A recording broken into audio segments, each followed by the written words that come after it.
Right, now let's have a look at this carcass and let's see if we can find any other indications that might support it being a cat kill. Okay, so as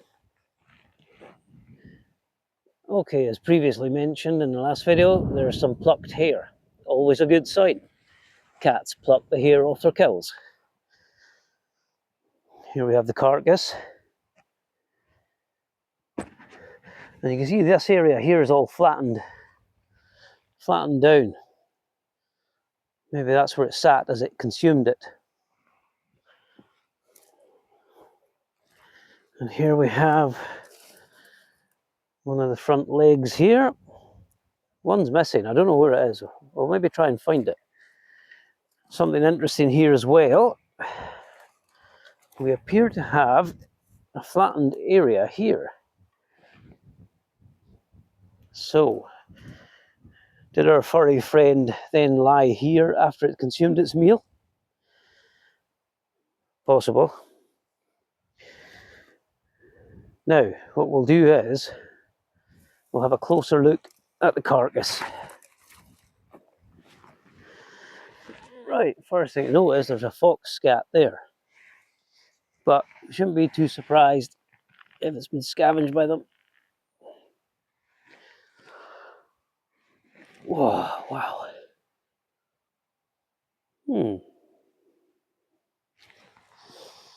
Still plenty of flesh on it. Let's see.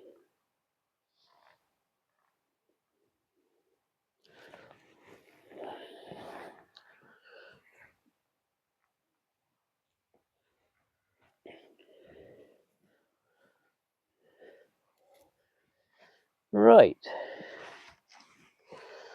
Now bear in mind, I'm not an expert here, but I'll just make some observations.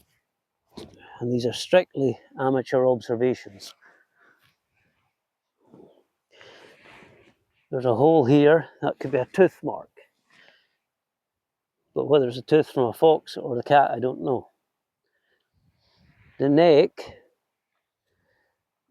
seems quite okay until about here, where it seems like there may have been a bite.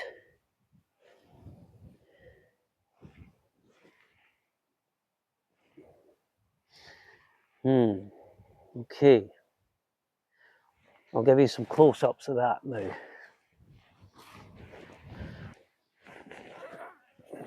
Okay. So there's that little hole, I think is a tooth mark. And you can see what I mean about the neck here. It looks okay to there, about there. It's like it's slightly compressed. But again, I have to say, I'm not an expert. It's just my observations, what I think I'm seeing. How it looks to my eyes. Let's have a look at some of the close-up of the ribs where they've been bitten off.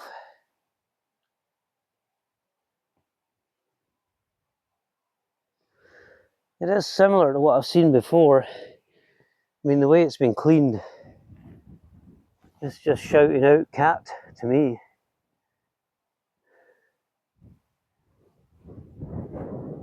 I mean, the meat's been taken clean off the haunches there too. I'm pretty sure I've actually caught this one on trail cam recently as well. It had a young one, so not anymore. There's some more views of the broken ribs.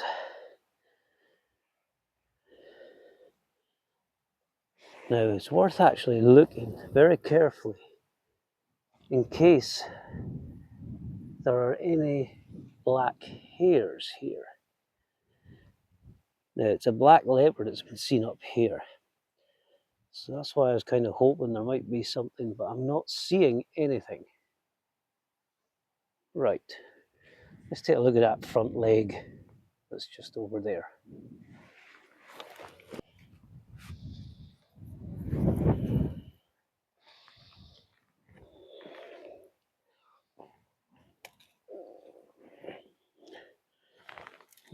That's been well chewed anyway. One thing I can do is I just leave this here let nature do its work, and I can go back to clean bones in a couple of months maybe, and then look at them closer for any potential bite marks. Let's have another look at it. Now, I checked the mandible. It doesn't seem to be broken at all, which you would expect. That seems pretty solid. However, once the flesh decays away, it might paint a different picture. Because as we know, they cover the snout to suffocate the animal. I didn't pay attention to that before. Couple of teeth marks in there. Something's been chewing at that there. So what I think I'll have to do here is just let Mother Nature strip these bones, and I'll come back and check them and recover anything that's got a bite mark on it. I could take it home and boil it and boil the flesh off, but there's one of the other members of the research team does that, and it's not my thing, I'll tell you that. But imagine taking a stinking carcass home. Not for me. Now, something we do keep an eye out for near a kill is scat. So we've got a scat here. 3 pieces. The main piece is about 7 centimetres. So that's just under 3 inches. The other piece is what? 4.5. So it's about 1.5 inches. And that's about 2 centimetres across. What, 3/4 of an inch?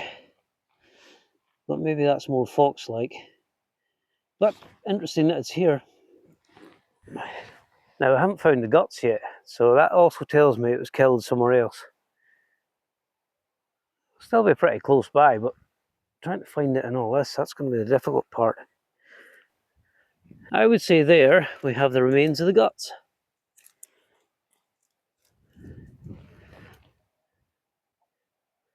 That certainly looks right. There you go, I'll put a ruler there just to see. Good, right. So it was killed somewhere else.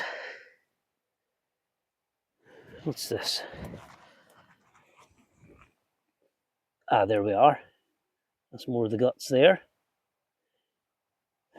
I'll put a ruler there. Okay, so we're heading in this direction. Alright, there's another bit of plucked hair. Realistically, finding the hair where it may have been plucked previous to getting moved, it's going to be very difficult, if not impossible, as you can see. But there is a bit of a trail here, just going that way, so I'll follow that and see where that takes me. No, it's proven very difficult to find any more plucked hair, but I found the guts over there, and that's about 20-30 metres from where the carcass is. And then there's a patch of hair just over here to my left, and there's hair on the other side of the carcass a few feet away. So I'm quite convinced this is a cat kill. I think I've seen enough to convince me. Now what I'll do is I'll go back to the carcass, and I think we'll just call it a day there. I think there's not much else I can do really. The terrain here is a bit difficult for finding that hair.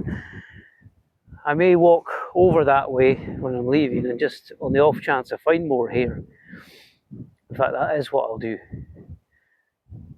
But if you don't see anything more in this video, then you'll know that I didn't find anything more. Oh well, I spoke too soon. There's more plucked hair there, and a little more there. So I rather think I'm going to go up this, and there's a bit there. Let's just keep going up here. This is a thought's just occurred to me here. I've previously cleared a track into this area because the undergrowth is so thick, and the guts is only a few feet off the track I cleared. So if I'd had a camera pointing, covering this track that I cleared, I might have caught the cat on camera with the deer.